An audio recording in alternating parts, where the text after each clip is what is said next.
Hi friends, welcome back to my YouTube channel Iritty family. Harsha ജിതീഷാണ്. എനിക്ക് cancer ആണ് എന്നുള്ള ഒരു സംഭവം അറിഞ്ഞ ശേഷം ഒത്തിരി ആൾക്കാർ എന്നെ വിളിക്കുകയും സ്നേഹിക്കുകയും അന്വേഷിക്കുകയും എന്നെ കൂട്ടിപ്പിടിക്കുകയും ചെയ്യുന്നവരുണ്ട്. പക്ഷെങ്കിൽ ചില ആൾക്കാർ, ഞാൻ ചോദിക്കട്ടെ, നമ്മൾ ഈ അരിയിൽ നിന്ന് അരി ആയിക്കോട്ടെ, പക്ഷേ അതിലും ചില പുഴുക്കുത്തുകൾ ഉണ്ടാവുമല്ലോ, അതുപോലെ ചില പുഴുക്കുത്തുകളുള്ള ആൾക്കാരുണ്ട്. കാരണം അവരുടെയൊക്കെ നെഗറ്റീവ് കമൻറ്റ് കാണുമ്പോൾ ചിലപ്പോൾ എനിക്ക് ഒത്തിരി സങ്കടം വരാറുണ്ട്.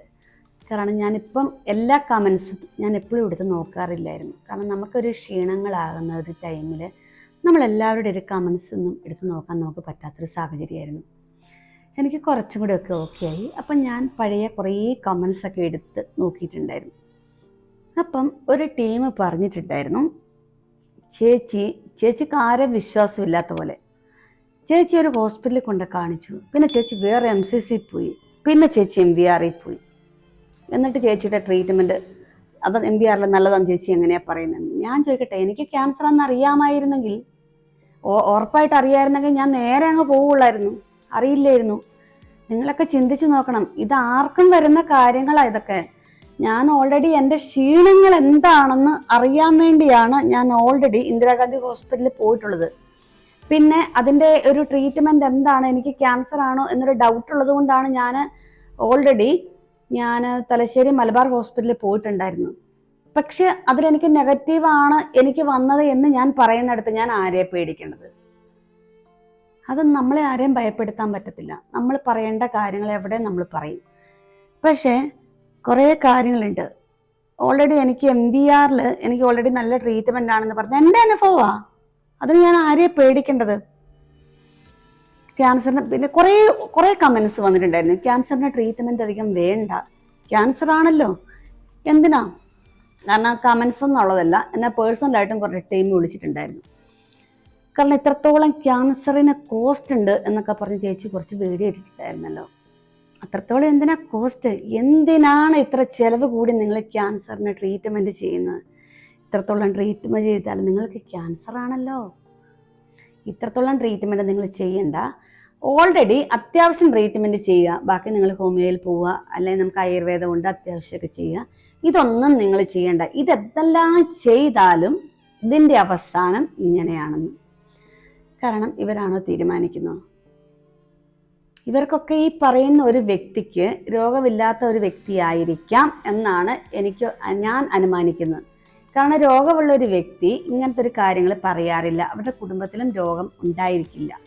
പക്ഷേ അവരൊക്കെ ഈ പറഞ്ഞ വ്യക്തിയുടെ പേരൻസോ അല്ലെ അവരുടെ മക്കളോ അല്ലെ അവരുടെ വൈഫോ ഒക്കെ പേടിക്കണം കേട്ടോ. ഈ വ്യക്തികളുടെ സംസാരം എന്താണ് എന്നെല്ലാവരും പേടിക്കണം. കാരണം ഇങ്ങനെയാണോ ട്രീറ്റ്മെൻറ്റ്, ഇങ്ങനെയാണോ ചെയ്യേണ്ടത്? അതൊന്നുമല്ല. ഇവരാണോ ഡോക്ടേഴ്സ്? നമുക്കിതിനെല്ലാം ട്രീറ്റ്മെൻറ്റ് ഉണ്ട് കേട്ടോ, എല്ലാത്തിനും ട്രീറ്റ്മെൻറ്റ് ഉണ്ട്.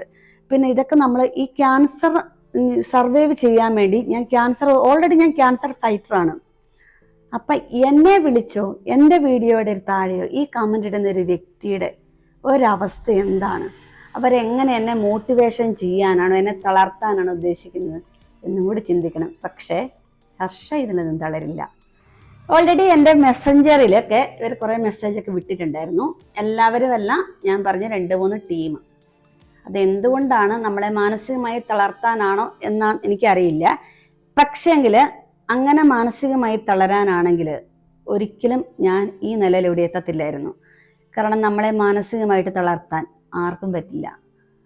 ആയിരക്കണക്കിന് ആൾക്കാർ അല്ലെ 10,000-കണക്കിന് ആൾക്കാർ നമുക്ക് സപ്പോർട്ടുള്ളപ്പോൾ ഒരു 2-3 ആൾ വിചാരിച്ചാൽ നമ്മളെ ഒരിക്കലും തളർത്താൻ പറ്റത്തില്ല. ഈ പറയുന്ന ഓരോ വ്യക്തികളും ചിന്തിക്കണം കേട്ടോ. ക്യാൻസർ മാത്രമൊന്നും വേണ്ട. ഇതെന്തിനാ ക്യാൻസറിനെ കുറിച്ച് നമ്മൾ ഇത്ര നെഗറ്റീവായിട്ട് നമ്മൾ ആരും ബോധവൽക്കരിക്കേണ്ട ആവശ്യമൊന്നുമില്ല. നടക്കുന്ന വഴിക്ക് കുടഞ്ഞു വീണ് മരിക്കാം, നേരം വെളുക്കുമ്പോൾ എണീക്കത്തില്ല.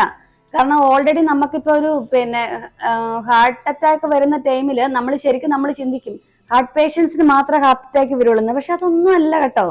നമ്മൾ നല്ല ഉഷാറായിട്ടിരിക്കുന്ന ഒരു വ്യക്തിയായിരിക്കും ചിലപ്പോൾ നേരം വെളുക്കുമ്പോൾ എണീറ്റ് പോകുന്നത്. പക്ഷെ എനിക്ക് ഭയങ്കരമായിട്ട് ഒരു ഫീലായിട്ടുണ്ടായിരുന്നു. ഈ ഒരു സംഭവമൊക്കെ എനിക്ക് ഭയങ്കര ഫീലായിട്ടുണ്ടായിരുന്നു. എങ്കിലും സാരമില്ല, ഞാൻ ഓൾറെഡി ഇതിനെ മറുപടി മാത്രം പറഞ്ഞതേ ഉള്ളൂ. എനിക്കൊന്നും പ്രശ്നമല്ല. കാരണം ഈ ഒരു രോഗത്തെ കവർ ചെയ്യാൻ വേണ്ടി എനിക്ക് ദൈവം ഒരു അവസരം തന്നെങ്കിൽ, അല്ലെ ദൈവം എനിക്ക് അതിനുള്ള ഒരു ശക്തി തന്നെങ്കിൽ എനിക്ക് ബാക്കി കാര്യങ്ങളും കവർ ചെയ്യാൻ പറ്റും. അതെനിക്ക് നല്ല വിശ്വാസമുണ്ട്. പക്ഷെ ഒത്തിരി വിഷമങ്ങൾ തോന്നിയിട്ടുണ്ട് കേട്ടോ. ഇങ്ങനെയുണ്ടല്ലോ നമ്മുടെ ഈ ഒരു ലോകത്ത്, ഇങ്ങനെയുണ്ടല്ലോ മനുഷ്യര്. കാരണം അവർക്ക് വിവരമില്ലാത്ത കൊണ്ടാണോ എനിക്കതിനെക്കുറിച്ച് അറിയില്ല. ഇതിനെ ഒരു ചികിത്സിക്കണ്ട, വേണ്ട, അവരെന്താ ഉദ്ദേശിക്കുന്നത്? അവരുടെ ഒരു മക്കൾക്ക് ഈ രോഗം വന്നിട്ടുണ്ടെങ്കിൽ അവരെന്താ ചികിത്സയ്ക്ക് വില? അവർ വെറുതെ ഇടുവോ? അവർക്കൊരു മക്കൾക്ക് രോഗം വന്നിട്ടുണ്ടെങ്കിൽ അവർ ക്യാൻസർ ആണ്, വേണ്ട ചികിത്സിക്കണ്ടെന്ന് പറഞ്ഞാൽ അവർ വെറുതെ ഇടുവോ? എനിക്ക് ഒത്തിരി വിഷമം വന്നിട്ടുണ്ട് കേട്ടോ. ഇത് കേട്ടപ്പോൾ എനിക്ക് ഒത്തിരി വിഷമം വന്നിട്ടുണ്ട്. അതിനെക്കൊണ്ട് റിയാക്ട് ചെയ്തെന്നേ ഉള്ളൂ. പിന്നെ അത് ആരാണെന്നോ എന്താണെന്നോ ഒന്നും ഞാനത് വ്യക്തിപരമായിട്ടൊന്നും പറയാൻ ഉദ്ദേശിക്കുന്നില്ല. അതുകൊണ്ട് ഞാൻ ഒരു പറയേണ്ട കുറച്ച് കാര്യങ്ങൾ എന്നോട് ഹസ്ബൻഡും പറഞ്ഞിട്ടുണ്ടായിരുന്നു, സാരമില്ല പോട്ടെ, അതങ്ങ് വിട്ടേക്ക്. അത് ഞാൻ വിട്ടു. പക്ഷേങ്കിൽ ഇതുപോലെ തന്നെ എന്നെ പോലെ തന്നെ ഒത്തിരി ക്യാൻസർ പേഷ്യൻസും സഫർ ചെയ്യുന്നൊരു സംഭവമായിരിക്കും ഇത്. കാരണം പ്രത്യക്ഷമായിട്ടും പരോക്ഷമായിട്ടും ഒക്കെ കേൾക്കുന്നൊരു സംഭവമായിരിക്കും. പ്രത്യക്ഷമായിട്ട് പറഞ്ഞുകൊണ്ടാണ് ഞാൻ ഇത്രത്തോളം പറഞ്ഞത്. പക്ഷെങ്കിൽ പരോക്ഷമായിട്ട് സൈഡിൽ കൂടെ പറയുന്നവർ ഇഷ്ടം പോലെ ഉണ്ടാവാം.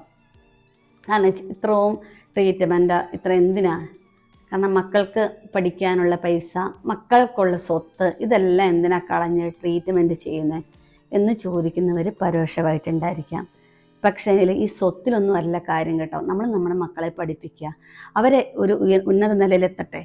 കാരണം നമ്മൾക്കൊരു രോഗം വരുന്നു, അത് ട്രീറ്റ്മെൻറ്റ് ചെയ്യുന്നു, ദൈവത്തിൻ്റെ കയ്യിലാണ് നമ്മുടെ കാര്യങ്ങൾ. ചികിത്സിക്കാതിരിക്കാനൊന്നും പറ്റില്ല. കാരണം ഓൾറെഡി നമ്മുടെ ആയുസ് തീരുമാനിക്കുന്നത്, നമുക്കൊക്കെ ഒരു ആയുസ് ദൈവം തീരുമാനിച്ചിട്ടുണ്ട്. അത് നമ്മളായിട്ട് കളയേണ്ട ആവശ്യമില്ല. ദൈവം തീരുമാനിച്ച ആയുസ് ഏത് വ്യക്തിക്കും കിട്ടത്തുള്ളൂ. അതാണ് എനിക്ക് ഭയങ്കരമായിട്ടൊരു ടെൻഷൻ വന്നിട്ടുണ്ടായിരുന്നു. കാരണം ആ ഒരു സംസാരവും കാര്യങ്ങളൊക്കെ എനിക്ക് ഭയങ്കരമായിട്ട് വിഷമമായിട്ടുണ്ടായിട്ടുണ്ട്. സാരില്ല, എന്തായാലും ഓക്കെ ആക്കട്ടെ. അതങ്ങനെ അവർക്കും തിരിയട്ടെ. ഞാനിത് പറഞ്ഞ ഏത് വ്യക്തികളാ പറഞ്ഞെങ്കിൽ അവർക്കിത് മനസ്സിലാകുമായിരിക്കാം. അതുകൊണ്ട് ഈ ഒരു വീഡിയോ ഞാനിവിടെ വൈൻഡപ്പ് ചെയ്യാം കേട്ടോ.